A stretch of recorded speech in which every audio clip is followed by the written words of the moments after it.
Kayla Pollock was one of millions coerced and deceived into getting the deadly COVID shots when they were mandated in 2021. Could you tell us why you decided to get the COVID-19 vaccine? Basically, a lot of it had to do with the things I was hearing on TV. So there was a lot of fear just being screamed at me by not just the TV, but also when you hear the WHO is on TV telling you that this is like a deadly pandemic and, people with immune disorders are gonna, die from COVID-19 more likely than other people.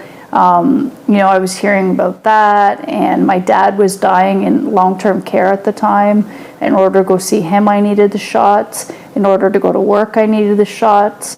A week after receiving the Moderna booster shot, she fell to the floor and was paralyzed for 30 minutes. Another episode happened a week later, and shortly after that, she became paralyzed from the neck down. The first doctor told her that this was something that often happens to people when they're upset, and that it was all in her head. He told me that this was something that often happens to people when they're upset, and that this was in my head. And the good news was that I would get better because I was essentially having an episode that was some sort of psychotic episode. I asked him when I would get better, and he said, it's up to you, really. A second doctor was honest with her, but had to keep it hidden. The second diagnosis, a doctor came to me and he whispered in my ear and he said, I think there's something seriously wrong with you. I do not think you're faking. He said, I have a neurologist or a radiologist who's willing to read your report at home. If you go into the scanner right now, I can get that done.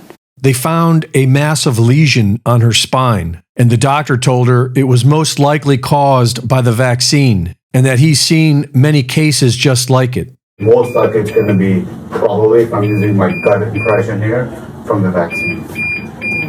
So other people have had it? Many people have had it. Many?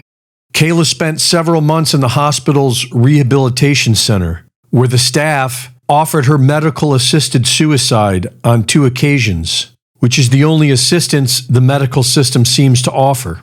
Rehab didn't do a whole lot. When I was sent home from rehab, I was told that I'd be getting a lot of personal support hours, and I got home from rehab, and for 4 days straight, nobody came.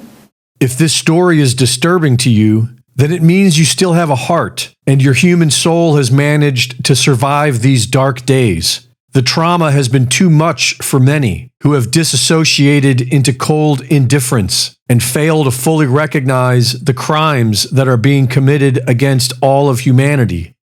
Celia Farber wrote that what has happened and is happening is by far the worst crime ever committed, worse than the atomic bombs and all wars combined.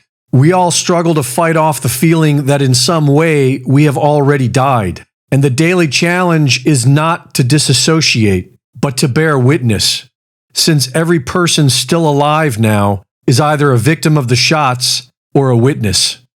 And we should be prepared for these criminals to try this again. The mainstream media is now talking about strange cases of the measles. The highly infectious measles virus is spreading across more of the country, including in Florida, where a concerning outbreak is growing. And the latest CDC data shows more than 30 cases nationwide this year across more than a dozen states. Is there something about this year that is making people more vulnerable to the measles right now?